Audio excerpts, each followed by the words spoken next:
All right, everybody. So hi there, I'm Emily, and I'm the older sister. That's a common question, which one's older? I'm older, she's taller. And this is Bethany. And we are from the Thyme Garden. The Thyme Garden was started in 1990 by our parents. And before that, they actually had a restaurant in LC. So LC is a little town outside of Corvallis toward Walport. Have you guys anyone ever been to it? Yeah.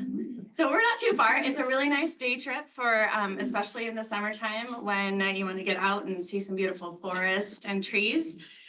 So my parents had a restaurant and they found that they really love to grow plants or herbs to use in their cooking. And so as they had the restaurant, they put in a little culinary kitchen garden.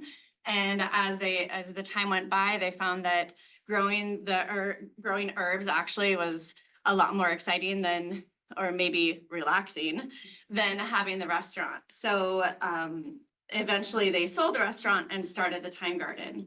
And we have been collecting seeds ever since. So about 35 years worth of new seeds. We always look for new stuff to add to our collection each year. And at the property, we have a display garden that is just really beautiful. It's laid out in a mandala pattern. So there's a central garden that is devoted to gray plants, a moon garden. So under the moonlight, it glows. It's really beautiful. And then there are 4 quadrants around that dedicated to different types of themes. So there's an edible flower garden, a garden that's devoted to household herbs like fibers and dyes, and a medicinal garden, culinary herbs, and all that. So that's what you'll see if you came out. We also offer starts. So we grow pretty much all the plants that we harvest the seed from, we have to start. So we grow a few extra for folks, and hundreds and hundreds. We have in our seed collection, we have nearly 500 varieties. And then you have to add on to that the 30 different types of thyme, different sages, rosemaries, etc. So if you're interested in herbs, it is a really fun time to come out and just see all the variety. Then in the summertime, we also offer tours and lunches. So you would come out and those begin with about an hour-and-a-half long tour of the garden, and that's led by Bethany, and she will take you around and you'll get to see different highlights of the herbs that are kind of at their peak at that time. And again, that will include a lot of great historic information about the plants, growing techniques, uses, and that sort of thing. And then after that, you get to sit down and have a 4-course luncheon, which includes the herbs from the garden and is prepared by me. And it's very delicious. So that's just a little bit about the Thyme Garden. Does anyone have questions so far? Okay. When do you open for? Oh, good question. All right. Yes. So we are seasonal. So we open April 15th and we're open daily until June 1st. So from 11 to 4, you can come out any day of the week. And then starting in June, we are open Friday, Saturday, Sunday, and Monday from 11 to 4. And then those tours that I mentioned happen Tuesday, Wednesday, and Thursday. And so that's why we're closed generally to the public. So yeah, Bethany, do you have anything to add so far? No, we're doing good so far. Okay, great. All right, so today our goal is to just share as much information about growing seeds, herbs from seed today that we can. And so there'll be some technical side stuff and then just some really basic things for those folks here that haven't actually grown anything from seed yet. And we want to just make that an accessible tool for you to be able to use some of the seeds from the public seed library. And we're just really excited about that. So we'll go over some basic seed elements, the equipment that you might want. Then we'll talk about some special techniques and some different seeds that need extra attention. And then we'll open it up for questions. All right. And since Bethany is the seed star, and her middle name is Star, by the way. We are going to go ahead. Well, first let's talk a little bit about how cool seeds are. And some fun seed facts. So the largest seed and happens to be the most valuable seed in the world, it's called the coco de mer. And there's a picture of it right there. It's a really big seed. And then another world record, the most people planting seeds simultaneously 10,624 people in Turkey. They all got together and planted seeds at once in a stadium. I thought that sounded pretty cool. I don't know if you guys want to think about doing that sometime. And then the oldest seed, it was interesting. Some folks, and they actually found a seed that was preserved in the permafrost, and it was 32,000 years old, and they were able to germinate it. It was related to sculpit, right? Or in that family. Yeah, and then the largest seed collection, the Global Seed Vault in Norway, has 930,000 seeds, which, yeah, the Thyme Garden can't compete with that one, but we're trying. Yeah. Maybe in 32,000 years. Yes, exactly. Many generations from now. And it is true that we really dig seeds. So when you think about seeds, they're just so interesting. We use them for cooking, like for seasonings, but also for oils, like you think safflower oil, sunflower oil, all these different oils that come from seeds.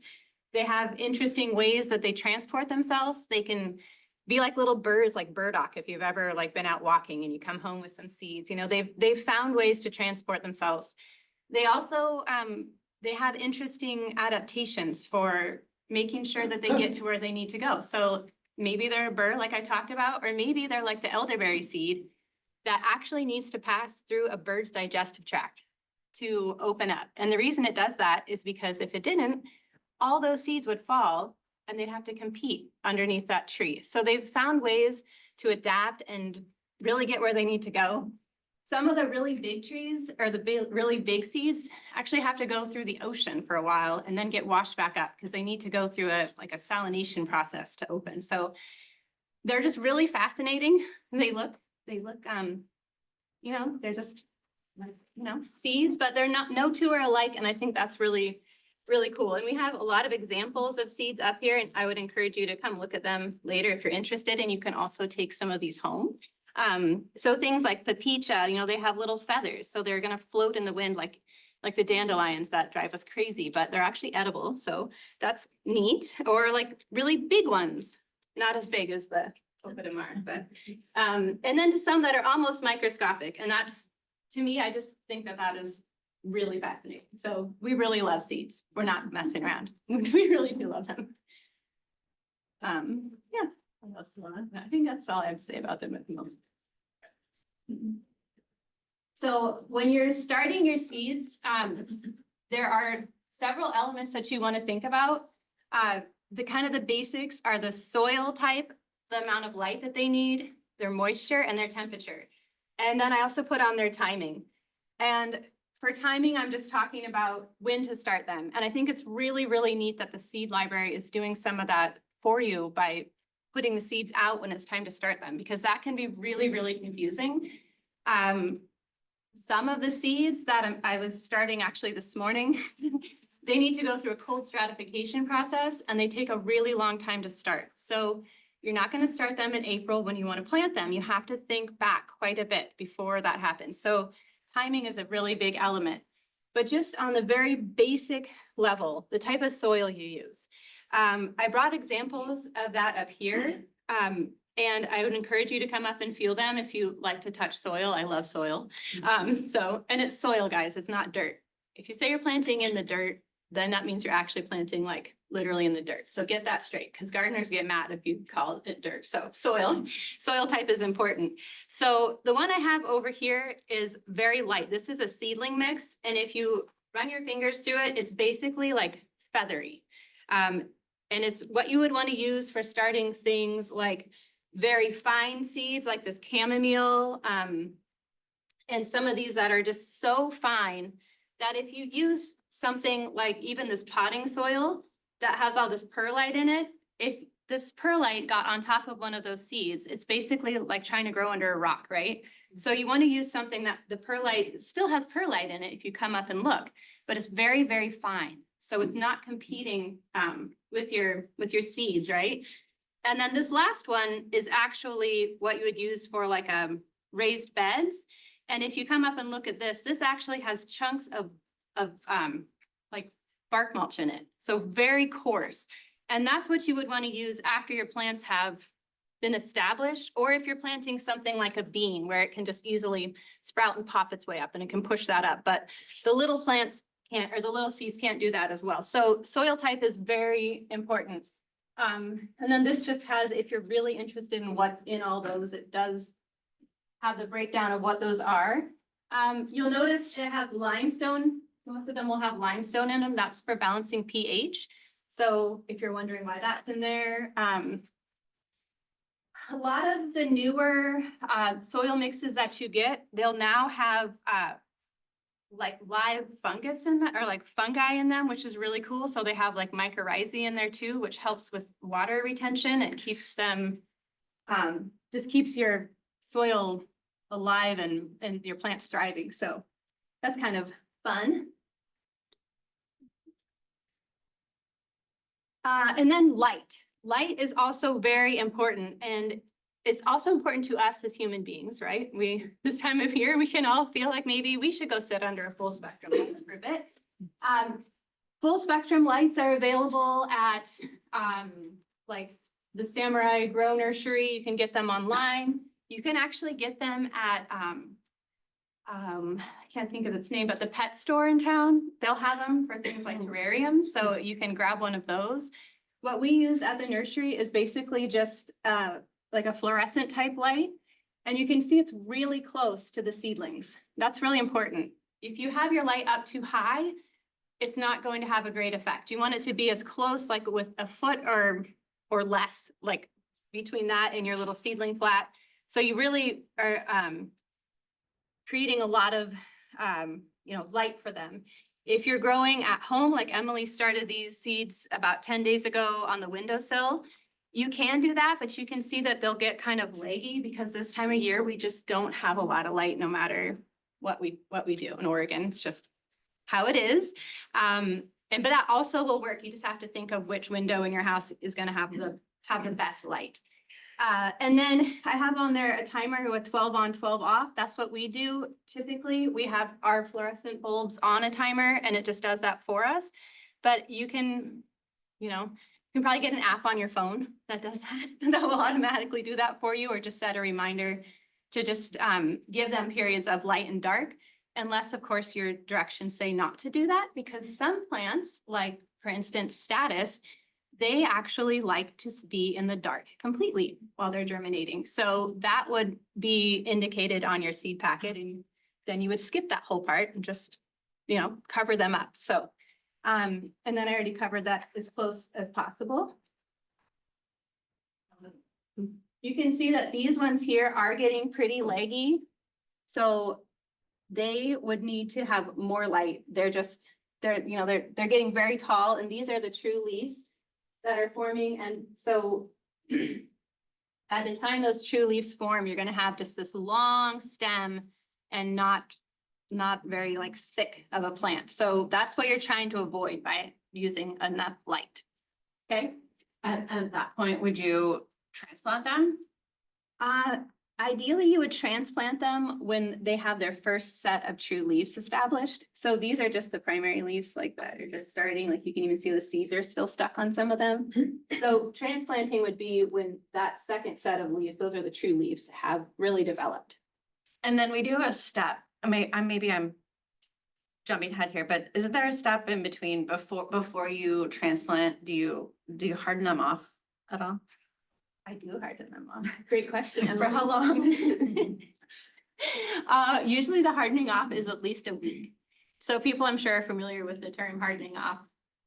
No? Okay. So hardening off period is when you take your plants outside usually you start with about 3 hours a day.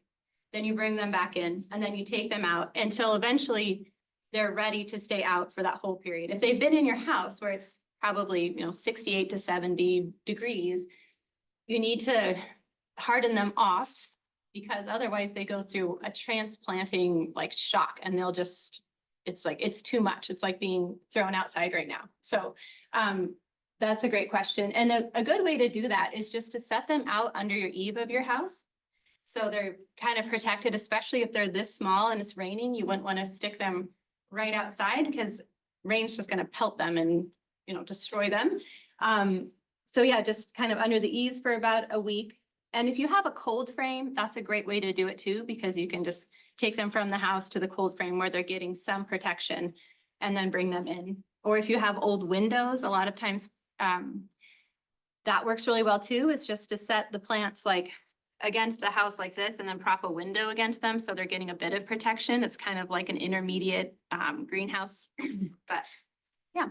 Yeah, one thing that I always forget is that we're super lucky because we have a commercial like growing operation, but there are some changes that take place when you're a home gardener. So, and one of those is also the quantity. So we touched a little bit on that, I think, at the beginning with the seed sharing element of it, but we're always mystified when people order like 6 packets of belladonna.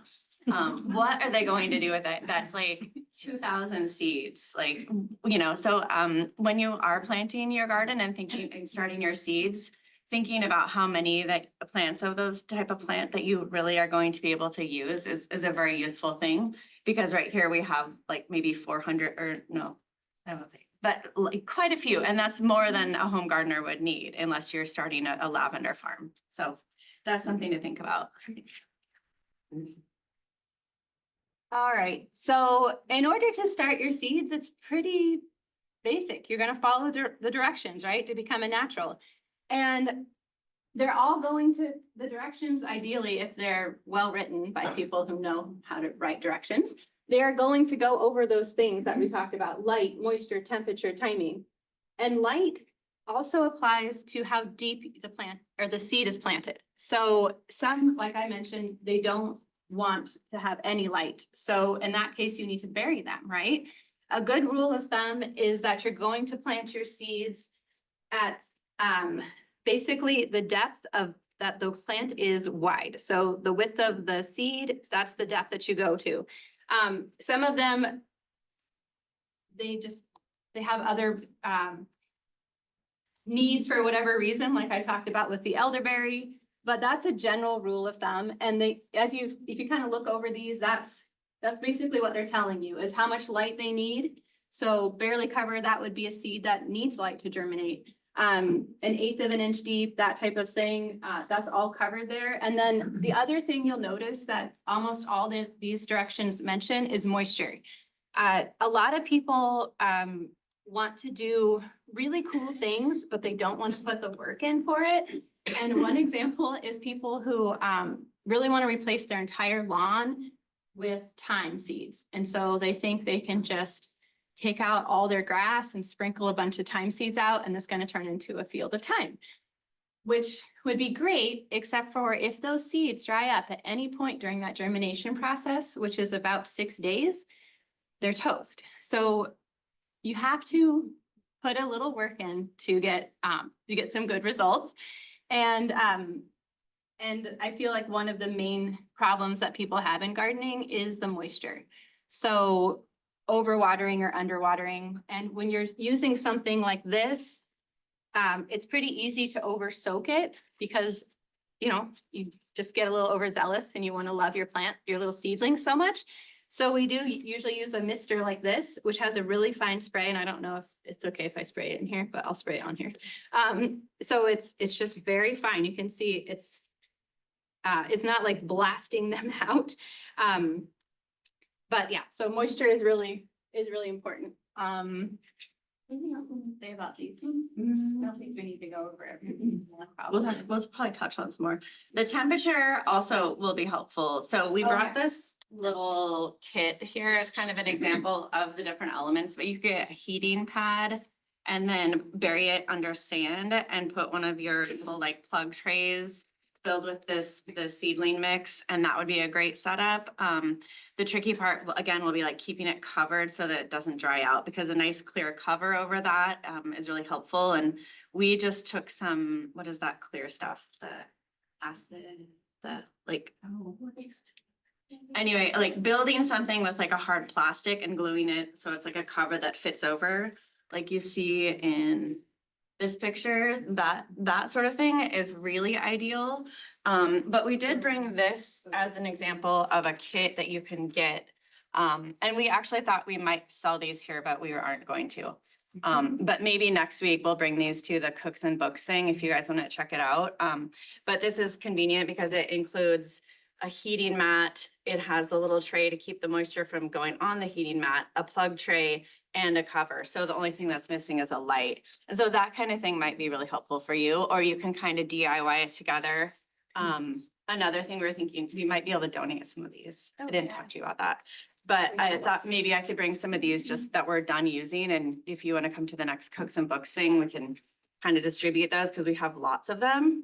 And you could patch something together that would be more of a DIY situation. But yeah, keeping a cover on it. And so just plastic wrap would be okay, but then you've got the risk of it touching your soil and getting all mixed up with your little seedlings. So it can be a little tricky. Let's go on to the more detail. Oh, the unique instructions.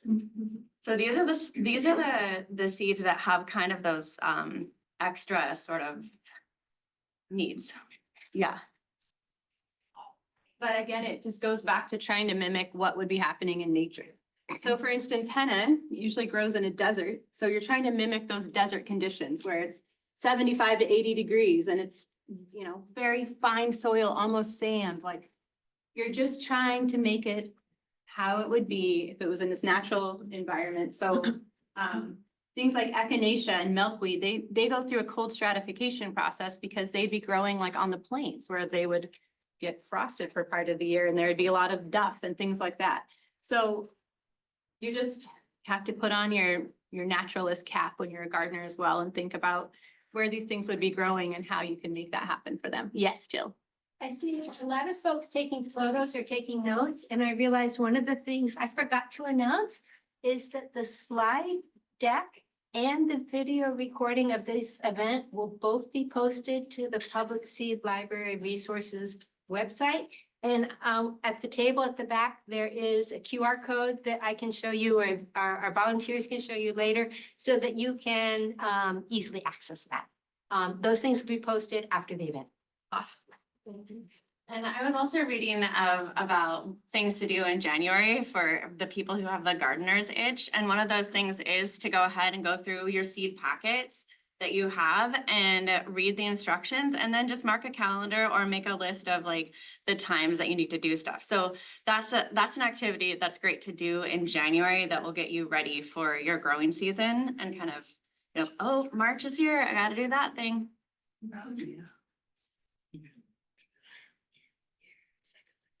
So for some seeds, they require the light. We talked about that a little bit. These ones, so with the light needed, there's different techniques. Do you want to take off with this again? Sure. So when you're planting seeds that have directions that say do not cover, what you're going to want to do is take your soil. This is the fine seedling mix, right? And you're just going to put it in here. I'm going to try not to make a big mess of the library. I respect and love the library. Gardening is dirty work. So and I want to point out, and Emily did touch on this, but you don't have to use any type of like real fancy stuff. The soil is very important, but the actual container that you're using is not that important. You can use things that you have at home. Like if you want to grow just a few basil plants, you don't need, this is, 200 cells. You could use an egg carton. You could use like a salad pack bottom or something like that for your cover. You know what I mean? Like you can get really creative. We are growing hundreds of things, so we have the equipment for it, but I don't want anyone to think they can't garden because they don't have the right stuff for it, because that is absolutely not true. So you're going to pat it in there, and you can see I'm not crushing it in there. I'm just patting it gently. And then you take your seeds, and this is chamomile seed, and you can see it's very, very fine, almost like a powder. And what I try to do, and if I remember this, it's always good, is I don't hold my hand right over what I'm going to plant on in case I have a little spasm of some kind, and just throw them everywhere. And ideally, I would plant about 3 to 4 seeds per cell. Some of them are so small that even if you try your best, you're still going to have like 100 in there. So you just try. And then, so for the ones that need light to germinate, you're just going to barely put them right on the surface. And then firm them in, which means take your finger and just push them down. That's it. You're not doing anything else. And then one of the most important steps, you're gonna label them so that when they come up, you have an idea what you put in there. It's actually good to label before you start playing the seed handling, I've found. Okay, so, and that's it. And then you're gonna mist them with your mister. And I will point out too that if you, what was I gonna say about this? I don't remember. It's one way. Oh, if you get your soil and it's very, very dry, I would suggest moistening it beforehand. Because if it's just like super dry, it'll actually become hydrophobic. And when you water it, the water will sit on the soil and then the seeds will float up and they won't make contact with the soil. So you wanna make sure your soil is not like bone dry. Okay, so that's it, yeah. Do you provide the soil? Do you sell the soil? No, not yet, but that is something that people have requested and maybe this year we'll get it together. We have bagged up like just bags of the seedling mix before and had it by the register. It's just something that we don't always get to Yeah. do. But yeah, there's a place called Growers Nursery outside of north of Salem. And they sell like these big like blocks of the seedling mix. And that might be something that as a group, you would want to get together and maybe just go buy one of them and divide it between you so that you had that. We find it's the best quality. Yeah, and for a homeowner, it would probably be like a time supply for one. I mean, it's a big, huge Yeah. bale of it. So yeah, be a nice thing to share. Another thing about ones that need light, a lot of these are things that are, they're really, in their natural environment, they're almost weedy. So things that produce a ton of seeds and they just fall right on the ground and then they just compete a lot for who gets the biggest fastest. So things like mullein and foxglove, chamomile, if you're out in your garden, if you've grown it before, it's actually germinating now and it's kind of just a blanket, it tends to be. So things that, they really are good at just coming up wherever they are in mass quantities. A lot of those are ones that are just, they need the light. Like they're just gonna, that is their special need, is they just need to like have some light and they will grow like crazy. But it's So- still good as a person who really wants to grow that plant to do it inside, just so you have that additional control.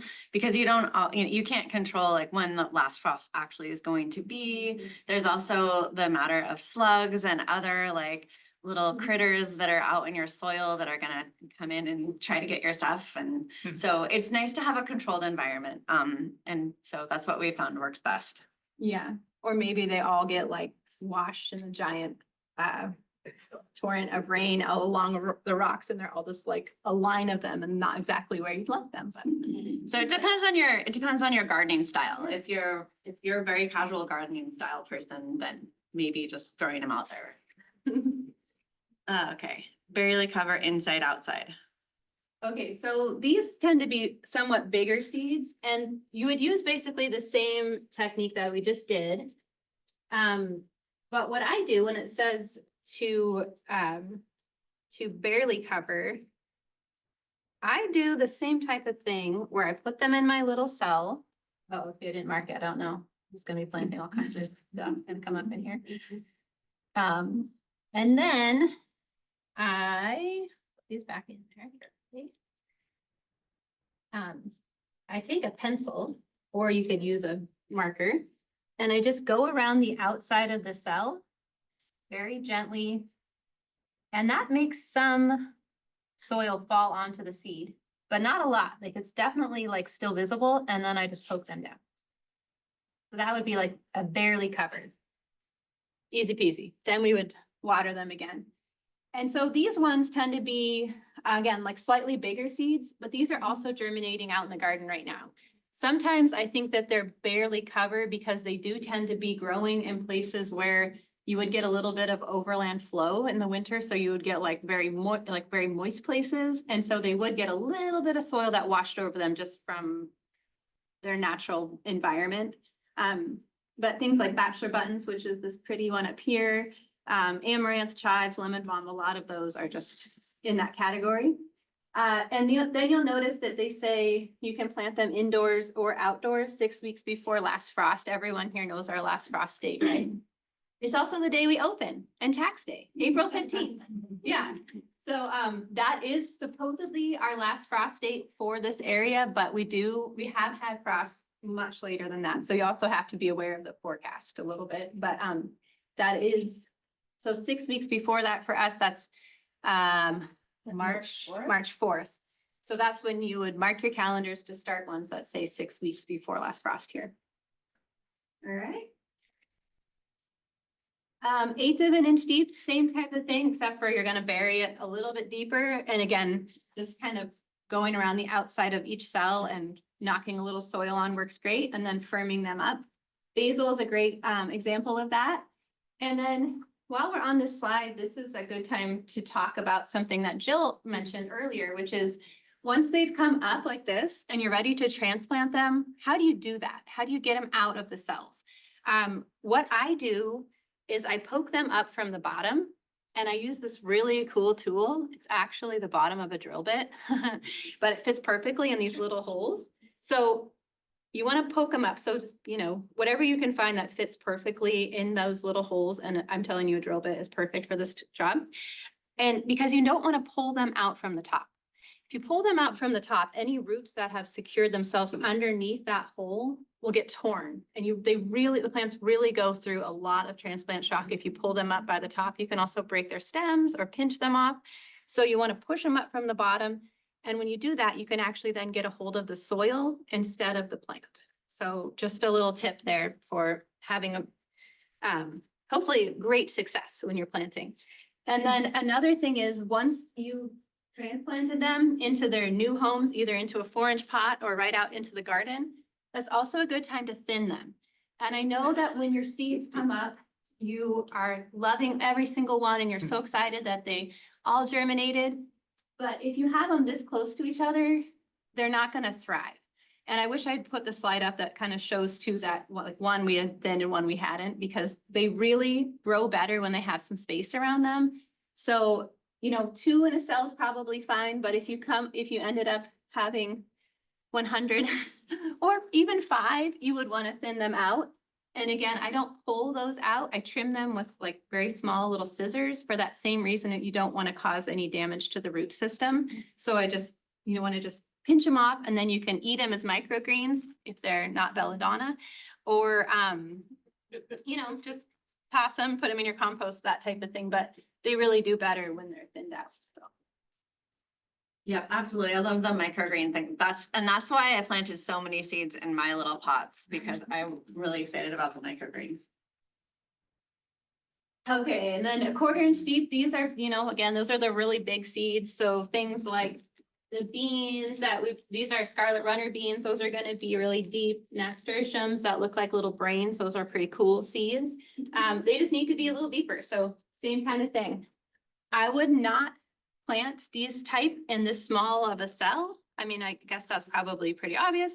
I would definitely go at least with something this big, or again, like an egg carton, or just go right into a 4-inch pot, because they tend to want to jump out of the ground literally and grow so fast. They have so much energy and nutrients, carbohydrates in their seeds, that if you put them in something like this, it's going to be like pretty much the next day after they germinate, you have to transplant them. So think about that. Yes. Do you have a hint for getting them out of the egg cartons? I actually just cut down the sides. Okay. Yeah. Because the egg carton, I'm not worried about reusing it necessarily. I'll just compost it or whatever. But yeah, because they don't have the convenient hole in the bottom. So yeah, I just cut them out. And sometimes if you water them a lot, they get to the point where you can almost, if you're using like a compost or like a brown kind, you can kind of just tear them open too. I get ruthless with it. I try to reuse a lot of things, but not the egg cartons, but I'm using it for that purpose. Thank you. Yeah. So how many seeds would you transplant into your 4-inch pot? I would do one. Just One plug. So that would be 2 plants-ish for most things, unless it was something like flax or dill or something that kind of needs a partner to lean on, you know, because it gets really tall and kind of tends to flop. But for most things, it's 1 little thing per 4-inch pot. And with the dill, maybe 3. Well, 2 or the 3. dill is kind of a separate thing because I'm getting ahead of myself. With those, we usually plant directly in 4-inch pots. I think that's a little bit of a tricky question because we do it on the level of we're planting them for people to purchase. Whereas you home gardeners, you're probably going to want to go out and get your soil ready, kind of rough it up a little bit. And I usually make kind of just a trough that's it says 1/4 inch, but really just, you know, like think about this dill seed and then kind of double that. And you can use like maybe a stick or something or bamboo stake and just kind of press a little bit and then sprinkle your seeds in, maybe 1 every inch, and then cover it and moisten it. But dill is actually tricky, and I shouldn't have said dill, but it tends to not transplant well. It does not like being moved. So if you were going to put it in a 4-inch pot just to get it started, so you could start it early, or yeah, if you wanted to start it early, I would put my potting soil in there, and then I would actually make some, I would take my thumb and just pat it down, make some divots that were about the right depth, so about a 1/4 inch deep. And I try to put like 3 seeds in each of those. So I have like like 5 little depressions, and then cover them, water them, do all that. And then once they've come up, I would thin each of those to like maybe 2. So there would actually be 10 plants in this pot. But that's like a, you know, very specific one but that tends to work really well. And then that way they can like hold each other up and support each other. And then if you want to, and I probably put dirt all over my face, if you want to, then you have pretty much quantity there to thin and eat as you're going. So yeah. Any other questions? No? All right. Yeah. Do you ever use UVA or UVB lights for when you're growing plants? We use the full spectrum, Okay. and I don't, No. we really don't do a lot with our lighting. It's something that we've actually talked about, like that we could probably improve, but no. But you should. I suggest people do it. We just don't. Report back. Yeah. Okay, and then some things to start to definitely always want to start indoors would be peppers. And we're actually getting pretty close to the time when I would suggest starting your peppers if you want them to have a long enough growing season in Oregon, because a lot of times if you don't start them very early, they just kind of flower and never produce. So, and then this morning I was planting lavender. So a lot of those kind of slow growing perennials, they need a lot of time to get going if you want them to look like a plant by the end of the season. So. Okay. And then the other thing that you should be doing right now or thinking about doing, especially since it's nice and cold, if you look at your seed packet and it says cold stratification necessary, I would start that now. You can speed up cold stratification by putting them in the freezer for a couple days or something like that. But an easy and effective way to do that is to start them outside. So then they're going through that cold stratification period just naturally. We do ours in flats like this. These little screens are to protect from slugs, because slugs love to eat things that are germinating. And we don't bother really watering them unless we're going through a drought. They kind of stay moist just on their own. And it works really, really well. Then they come up in their little flats and you can transplant them out. Again, these are things that tend to be growing in the meadow. Think like Leotris, meadow sweet, kind of those like Rudbeckia type plants that are used to going through a kind of a moist winter time. Yeah. Describe what's underneath the flat. Is that plastic or metal? What is that? Oh, this is our greenhouse. So it's basically what's happening is it's just one of these sitting out with a screen on it and then a flat upside down on top. This isn't part, this is just what it's sitting on. It's just on a piece of bench, basically, It's yeah. a board with a piece of cinder block. Yeah, it's just keeping it up a little bit to hopefully keep the So slugs away. What do you put them on to keep the slugs out? Well, that's hopefully what this wire mesh is doing. Is it's keeping the slugs from getting underneath it. It's not 100% effective, but this flat sitting on it kind of holds that mesh down, and we do have some loss, but it works pretty well. Another thing you can do for cold stratification that I've done is to take like a plastic milk jug and just cut a little, like a door in it. Don't cut it all the way off, because then you can flip it back up, and that keeps the slugs from going in. And then just putting your soil in there, putting your seeds in there, and then it's like you have a little greenhouse. But it's not hot enough to where it's not doing its cold stratification. But yeah, that also works pretty well. And then if it turned out that you got some seeds and they require a cold period, but the cold period has ended, you can mimic that by wrapping your seed up in a moist paper towel and then putting it in a Ziploc bag and then putting it in your fridge. So, and different seeds, like even different echinaceas. So the Echinacea purpurea requires like 1 week of the cold time, but the angustifolia wants 3 to 4 weeks. So what you would do is just mark your calendar, take echinacea out of the fridge, in after that period of time. And that way, if if we were already on our warm like days, you could try to kind of catch up and get your seeds cold. Yeah. Questions about that? So we kind of covered this. This is just a review. So later when you go look on the website and reading it again, you'll see all the different details we covered about the steps. And they're labeled.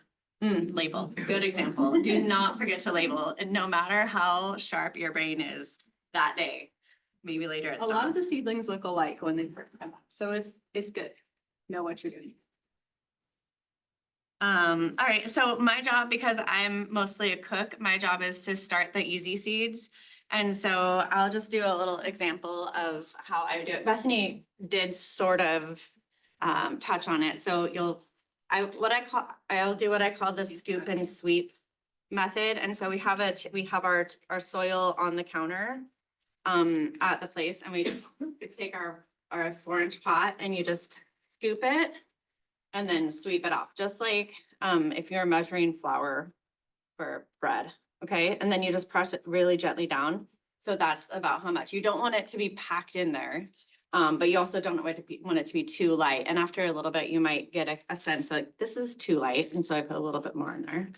And then depending on what it is, you're going to, again, just make those little divots like Bethany was talking about.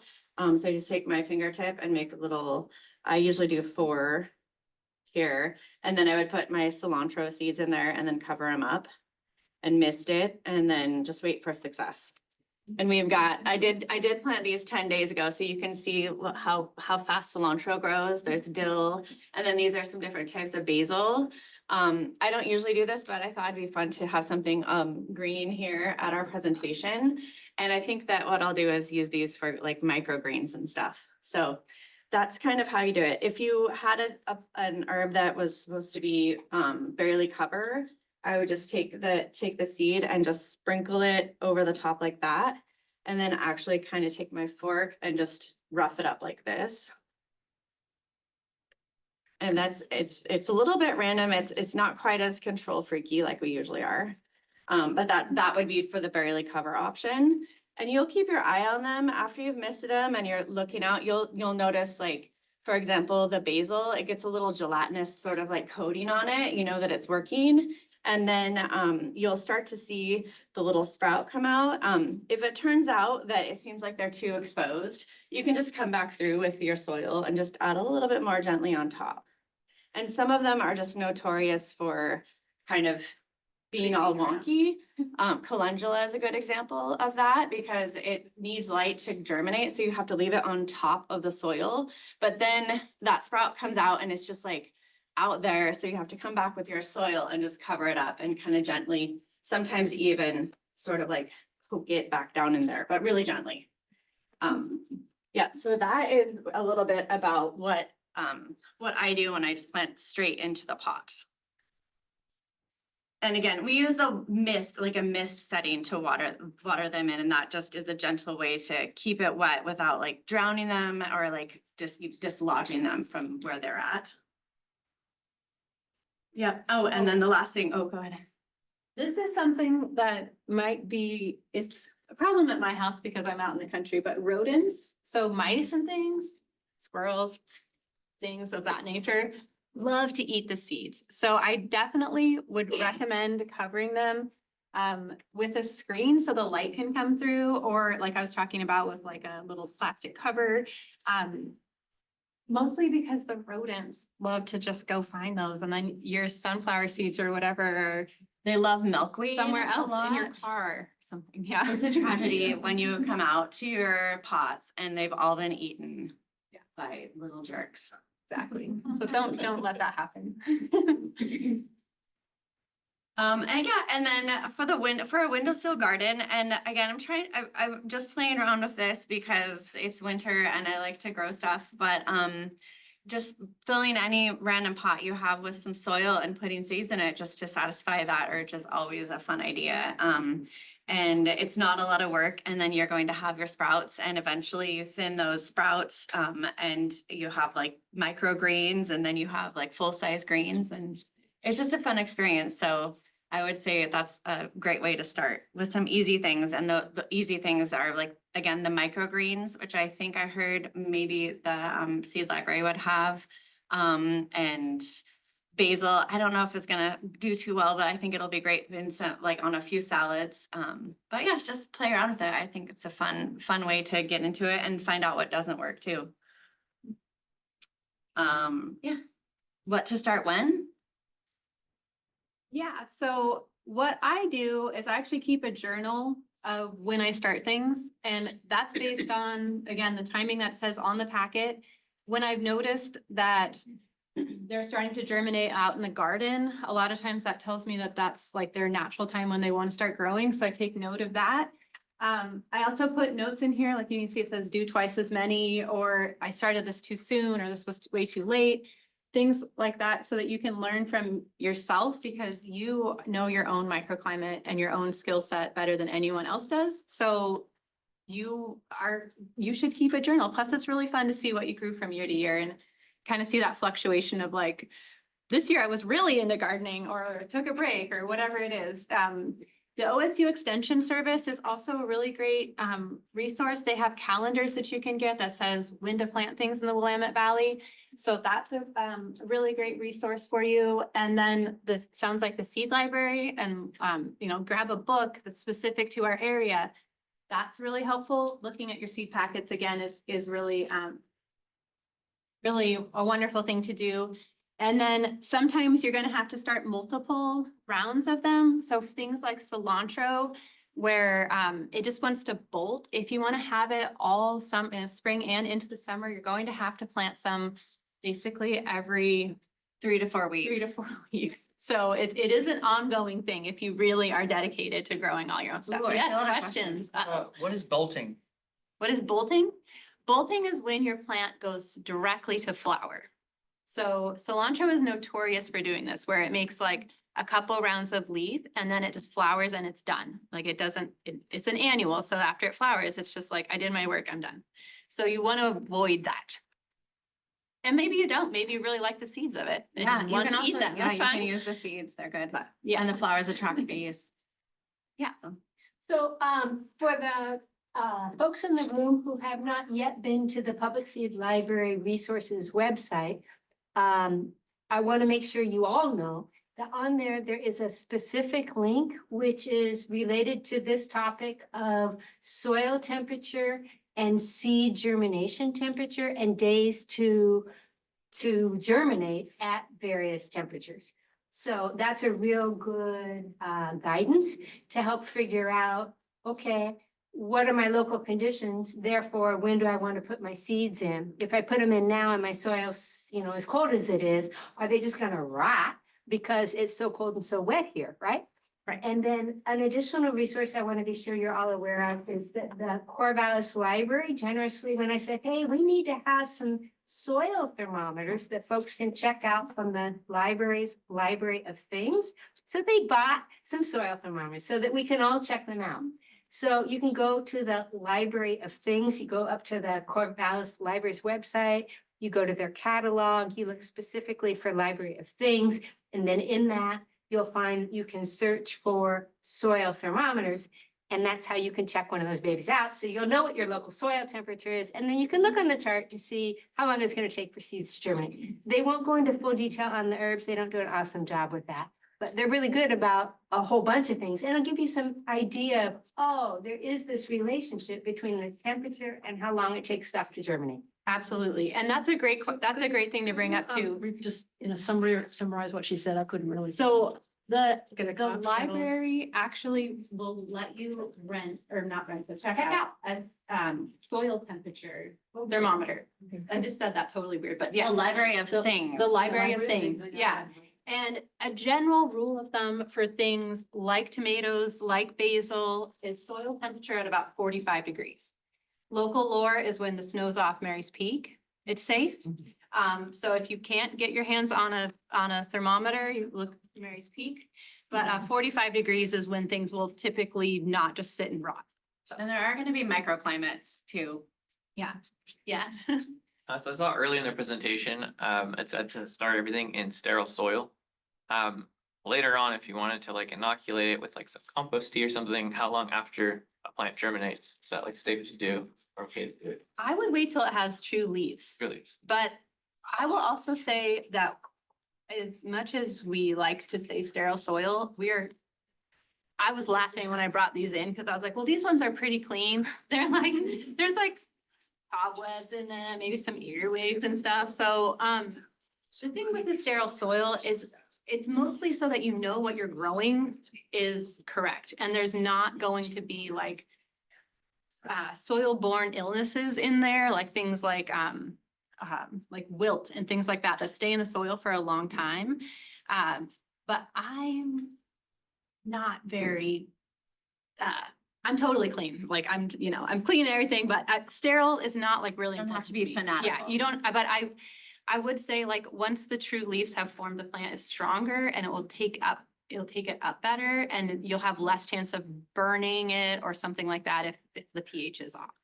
So, Thank you. yeah, but true leaves are just like, that's when the plant is like going. It's like, it's gonna do its thing. Yeah. This may be a little off topic, but is there a line between zone 8 and zone B? 8A and 8B? Yeah, so we just got rezoned last year, I believe. And that I'm not, I mean, I would have to look at a map because I think where we are in LC, we're 8B. But I think parts of Corvallis are 8A. And it has to do with the amount of days that are at certain intervals, like 15 degrees to 20 degrees and then, or something like that. And then it changes. And so I think just 8 in general. And because I don't know where those lines are exactly, but we don't tend to have a lot of days that put you in that, like, put us in that very lower category, especially lately, although last year we had that ice storm.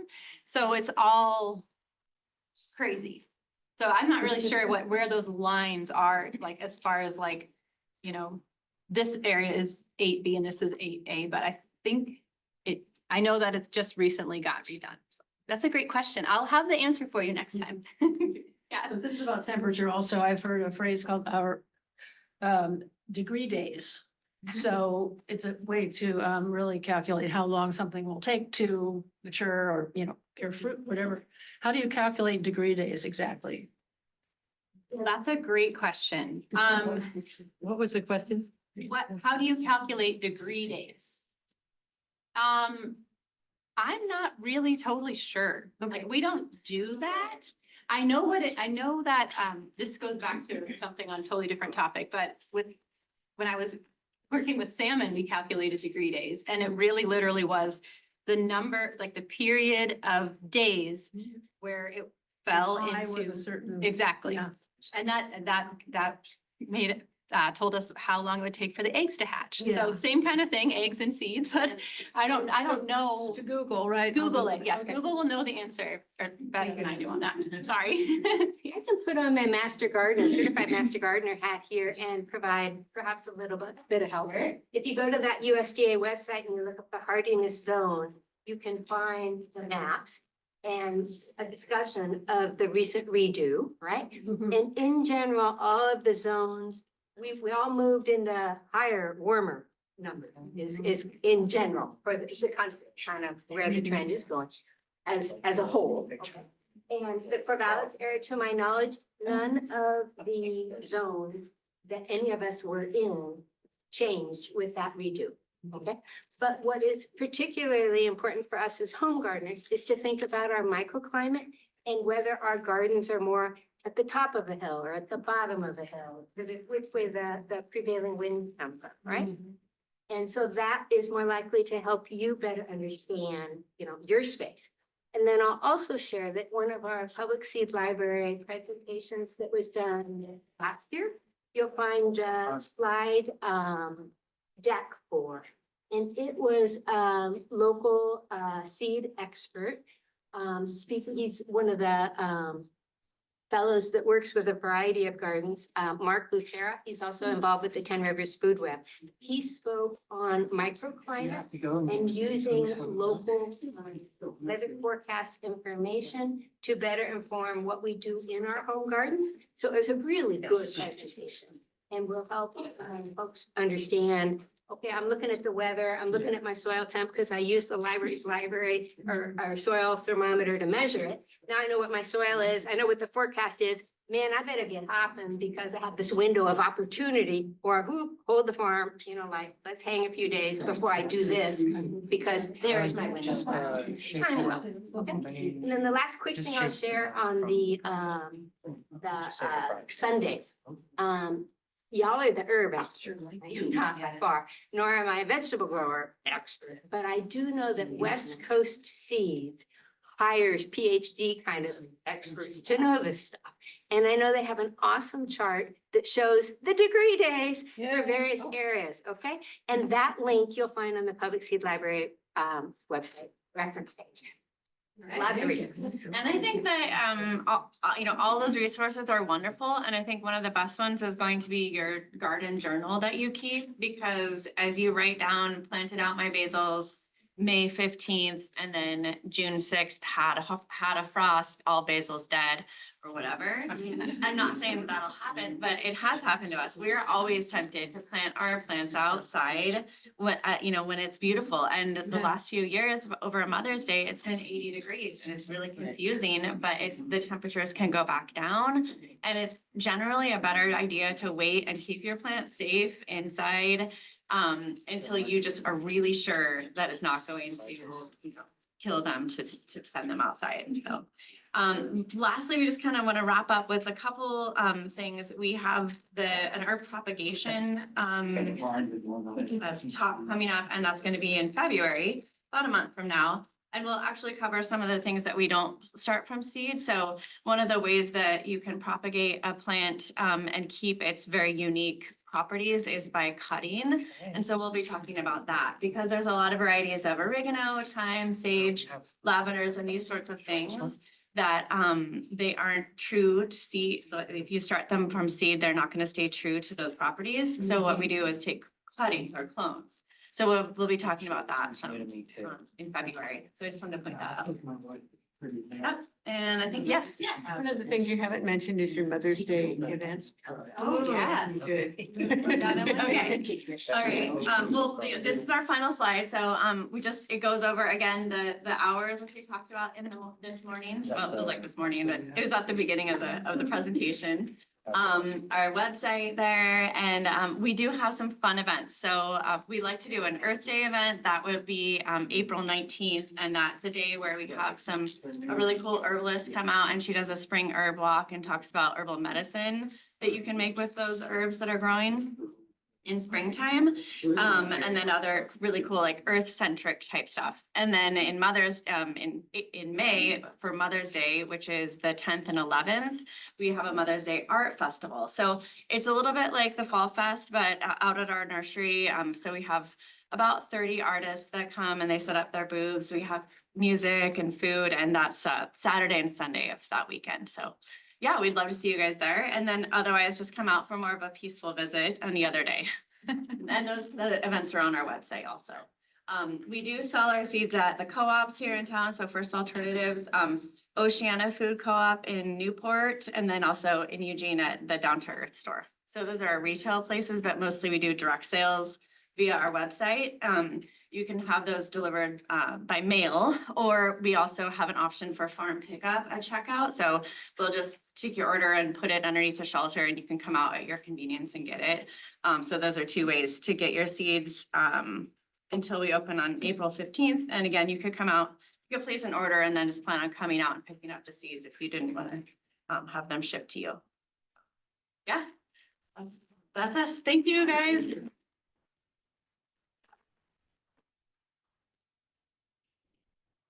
Thank you for You're making very the welcome. announcement about the Gearing Up for Garden event. That was one of the two that I missed.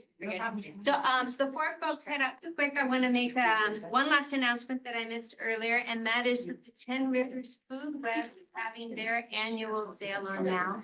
You can hop on their website if you are interested. They do, their concept is that together we have the power of purchase. So individuals can buy things that we need for our home gardens by placing an order online. That order is then put together with everybody else's order, and we are able to buy things at a reduced cost, you know, because they buy them both. That's the soil And amendment sale? It's the soil amendment sale, and they have everything from things to help you acidify your soil, or to kill the slugs, or you name it, sulfur and goodies for your blueberries, all kinds of stuff. And the pickup for that is on a particular day, which you'll see on their website. It's one day and it's out at the fairgrounds. So it's easy to pick up. You just have to plan, buy it in January, pick it up in early March. I think it's that first Saturday, if I remember properly. Thank you. We have seed sharing in the back. We've got catalogs that you can take home. We've got library books here to take a look at, as well as, and then check out later. They'll all be available later through the library, and we can look at the cookbook now, buy it next week. And all the goodies to look at here too. Awesome. Thank you guys so much. What you did. That was